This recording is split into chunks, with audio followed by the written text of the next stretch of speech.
天才不过是来见我的门槛。这两位男主刘火和耀圭完美诠释了这句话，两人是天才棒球选手，也是最好的搭档，在全国大赛中击碎了所有对手的梦想，打得一帮子棒球天才道心破碎，甚至接连退出比赛。刘火于心不忍，耀圭安慰他不要局限于被你击败的对手，忘掉他们吧。谁知道耀圭一语成谶，但失意的人却变成了他自己。刘火带着水果去探望他，没想到青梅竹马的耀圭竟然连他也不认识了。另一边，在比赛场上被击败的山田看着杂志上到处打听刘火和耀圭双人搭档去向的消息，他不由得长叹一声，原本他在队伍中也算是小天才一个，结果却在全国大赛中被打清醒了，至此放弃了棒球。高中入学了，没有棒球社，各方面都很普通的学校，准备安安静静当个高中生，谁知一开学就见到了一生之敌。他不敢置信，这两个顶级天才为什么会出现在这么普通的学校？不是各大名校都抢着要他们吗？正当小三以为自己产换了，没想到耀圭却直奔他而来，还说从今天开始他们就是朋友了，而且说话还非常下头。山田当场裂开，这和他印象中处事不惊、冷静沉着的志向捕手耀圭完全不一样啊！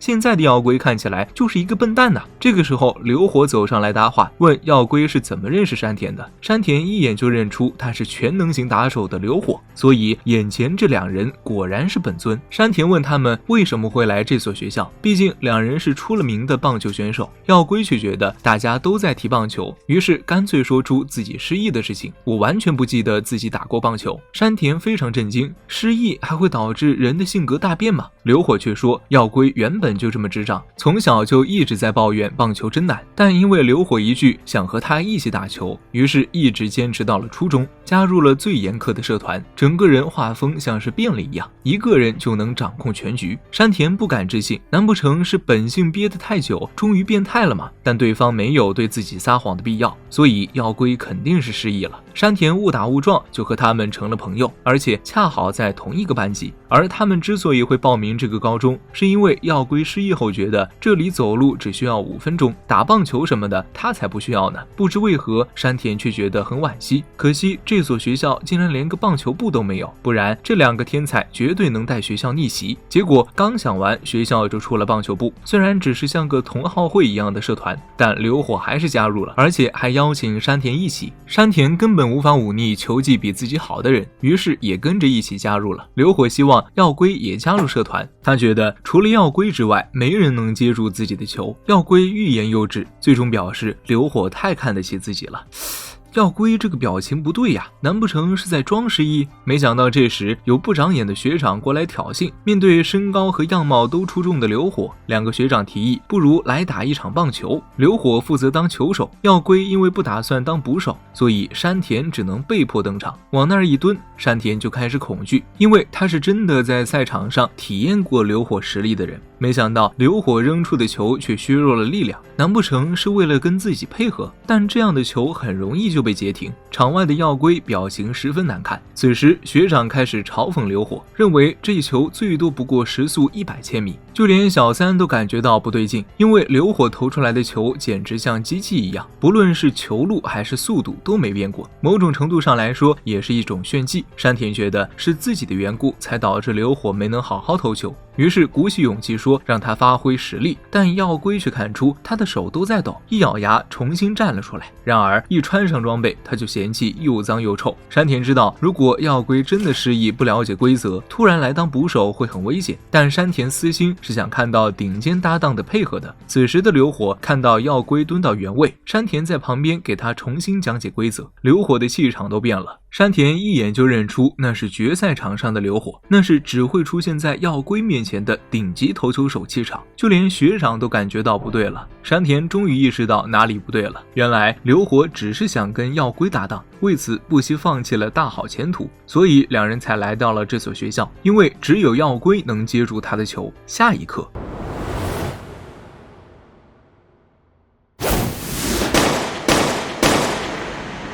见到这种恐怖的球速，学长吓得四肢并用跑路了。山田非常高兴耀圭能够接到这一球，刘火也说他会努力投球，让耀圭想起棒球的乐趣。谁知刚才还认真的耀圭又变了脸，超痛的耶，以后再也不打球了，哈哈，磕了。刘火表示，这是耀龟失忆后第一次接到自己的球，里面肯定有山田的功劳，以后就拜托他帮忙了。总觉得山田看起来像卷入两人 play 的无辜路人。耀龟因为失忆变得十分弱智，而且一提棒球就要断绝友谊关系。可这两人昔日分明是棒球界的至宝，山田觉得耀龟要是真的放弃也太可惜了。这个时候刘火掏出他哥的秘宝，好家伙，色色小碟片。不过刘火本人平时根本不看，因为他几乎把所有空闲的时间都拿去训练棒球了。不用再说了，这家伙铁男童，因为之前找茬的学长不在了，空余的棒球场地可以给他们练习。耀龟本来不想练习，但看见打击手的手套觉得很帅，于是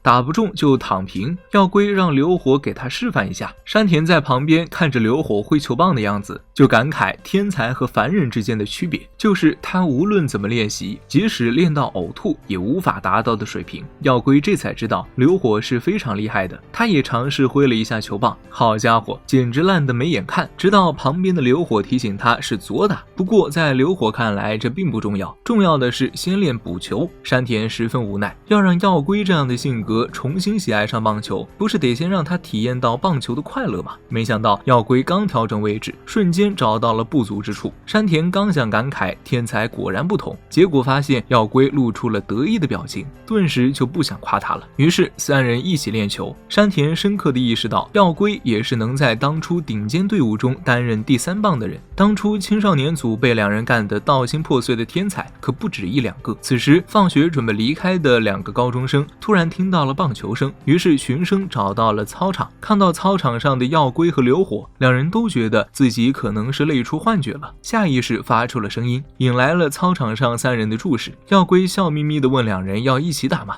两人异口同声地拒绝了。但山田认出了这2人，他们俩也都是隶属于不同青少年棒球队的天才选手千早和藤堂。两人很疑惑，为什么刘火耀龟会在这里？他们不是去了名牌棒球高中了吗？眼看藤堂一脸凶巴巴地冲进来，耀龟立刻掏出刘火他哥的色色碟片，结果被藤堂一巴掌捶烂。刘火感觉大事不妙，藤堂说他早就把电视给砸烂了。耀龟还以为他是网络派，没想到藤堂是不想在电视上看到他们2个搭档比赛。耀龟大脑有一瞬间的停摆。千早对藤堂的话表示赞同，因为他们2人都是在赛场上被打崩心态的人。耀龟现在汗流浃背了，他失忆了，完全不记得了呀。山田说他太强了，遭到怨恨很正常，不如先假装没有失忆蒙混过关。然而耀龟压根儿不知道说什么，反倒让千早和藤堂疑惑，因为他们在赛场上很少说话。没想到耀龟私下是这么智障的人。面对2人的逼问，耀龟老实道歉，坦诚自己已经失忆了，而且生怕被别人讨厌。没想到这个时候山田突然开口，邀请千早和藤堂也加入棒球部，毕竟这么多天才选手竟然机缘巧合凑到一块了，不打棒球简直天理难容啊。但是他到嘴边的甲子园却说不出口。藤堂和千早却说，他们要是继续打棒球才会遭天谴，毕竟2人曾经都是队伍中最强的棒球选手，而这样的他们却被刘火搭档2人组给碾压了。他们都是因为放弃棒球才选择了这所学校，但山田却看得出2人背书包的时候都在下意识保护肩膀。没想到这个时候刘火站出来拉仇恨了，他说自己对手下败将并没有印象，反问2人真的愿意带着失败离开吗？一句话再度给2人干破防。于是两边拉开了比赛，这次还是由山田来当捕手。藤堂一想到赛场上刘火的球速，顿时感觉压力山大，不过还是摆出了魄力满满的姿势。但山田却看得出他绝对是有在训练的。但看到这一幅场景，耀龟却突然表示要当捕手，只是穿上防护服还是一脸不满。不过因为他这一抽科打混，反倒让僵持的氛围变好了许多。比赛很快就开始了，山田在后面辅助耀龟，随后就发现耀龟竟然在失忆的情况下还能修正球线，看来哪怕失忆了，身体也能记住这些反应。这个时候千早在场外已经开始分析，果然第3一出，藤堂的氛围就变了。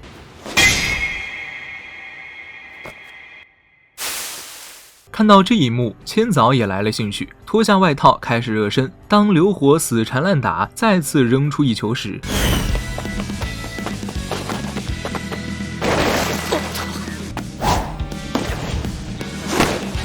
山田露出兴奋的笑容。这两人，藤堂是原棒球队的一棒，非常擅长强力游击，而千早则是队伍中以棒球操控和脚力著称，可以说是球场上的飞毛腿二垒手。刘火一下也对他来了兴趣，表示要和他比一场跑步。不过千早和藤堂纷纷表示有事要忙。耀龟觉得虽然当捕手很没意思，但和这群人一起打球似乎挺有趣。眼看两人要离开，山田还想拉他们入队，但刘火率先开口说已经记住两人的名字了。山田感同身受，虽然很不甘心，但被强悍的人认同，内心是喜悦的。要不千早嘴角笑容怎么会比 AK 还难压？虽然两人嘴上还是拒绝加入棒球部，但山田隐约感觉到他们将来肯定会入部。毕竟喜欢棒球就像拉裤裆，外面看不见，但内里的暖只有自己知道。与此同时，一位昔日被刘火双人组击败的对手向教练申请，提出和刘火他们所在高中来一场练习赛，因为他打听到两人就在那所高中上学。第二天，藤堂来到学校，发现他和千早不但是同班还是同桌，两人都在好奇对方是否会加入棒球部。结果一抬头就看见刘火三人在教室门口眼巴巴地望着。这个家没有山田绝对会散。山田表示他们这次不是来邀请，是希望组个局增进一下感情，因为耀龟一想到可能会被讨厌就浑身难受，便邀请他们去自己家玩。两人表示拒绝并打算离开，没想到刘火却突然叫住他们，并从包里掏出秘密碟片。同为高中生男子，没有人能拒绝刘火他哥的珍藏。据说刘火他哥只要看每个人的打球风格，就知道哪些人喜欢哪种片子。山田吐槽你哥多少有点抽象，但是藤堂和千早已经沦陷了。耀龟表示今天家里没人，没想到一开门就看见亲妈。耀龟顿时破防，让大家赶紧回家。然而扛不住母亲比他更快一步。山田还疑惑，因为耀龟母亲看起来挺温和好说话，谁知下一秒母亲张口就来，みんなチェリーボーイちゃんなのかしら。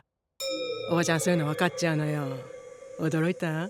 耀龟顿时变成超级赛亚人，难怪耀龟私底下疯疯癫癫，合着有母亲一半的血统啊！藤堂和千早笑得根本停不下来。在打闹中，千早发现了耀龟床底下放着的手套，说他嘴上示意了不想打棒球，实际上还是很舍不得嘛。被戳穿心思的耀龟面红耳赤，立刻表示没丢掉不等于喜欢，并且指出两人肯定也没丢掉自己的装备。两人当然是不承认的。在一番吵闹过后，刘火掏出了3张棒球部的入社申请，3个人老老实实的填下了申请单。回去后，藤堂和千早仿佛拆地雷一般拿出了昔日的装备，现在回想起来只觉得好羞耻。这边刘火还在用色色碟片诱惑耀龟练球，耀龟表示他不会再上当了，结果被升级版和史无前例2个标签给勾引了回来。山田真的很无语，旁边的千早和藤堂也正在练习。山田觉得两人果然厉害，完全看不出有空窗期，动作干脆利落。只是3人的事情很快被漏接球的耀龟吸引。要知道，耀龟失忆前对外的形象可是传说中从不漏接的人。刘火有些生气，让他仔细看着自己。这时，社团的2位前辈冲了出来，说是收到了棒球名校的练习赛申请，一看是地德高中。山田3人都傻眼了，认真的吗？我打地德高中。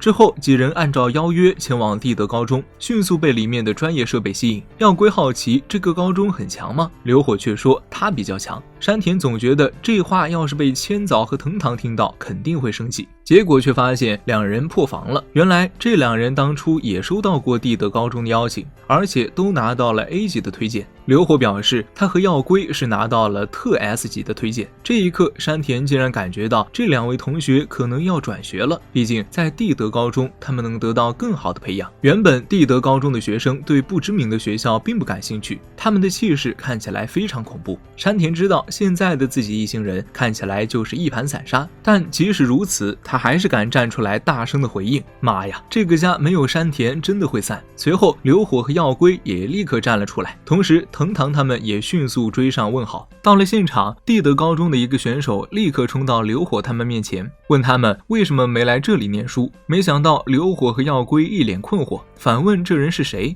山田他们顿时裂开了。这个男生叫国都，不但长相帅气，成绩优异，还有顶尖的身材和长打天赋。1年级就担任了他们地德高中的第4棒。藤堂和千早不敢置信，也猜到估计是2人赢过国都，所以压根儿没记住手下败将的名字。国都赶紧问耀龟，也不记得自己了吗？毕竟他们之前可是有一个约定的。可是耀龟已经失忆了，国都觉得肯定是自己太弱了，才让2人没记住他，于是当场黑化，表示会让2人永远无法忘记他的名字。这边教练和顾问老师一同走向比赛现场，觉得国都应该是拿错了情报，毕竟他们错过耀龟和刘火这2个天才搭档也就算了，他们还错过了另外2个小天才。没想到一到赛场就看到4个人在一支队伍，还是一个默默无闻的学校。教练当场破防，这学校上辈子走了什么狗屎运啊，恨不得立刻挥舞锄头把这4个人都挖过来。他的梦想可是把这4人和国都凑一块儿组一个无敌队伍。热身结束之后，山田感慨他们队伍除了那4人之外全都挺路人的，所以地德高中的学生一开始对他们没抱什么期望，甚至觉得也就那样。耀龟最不耐烦，别人说刘火不行，身体下意识的就打了手势，随后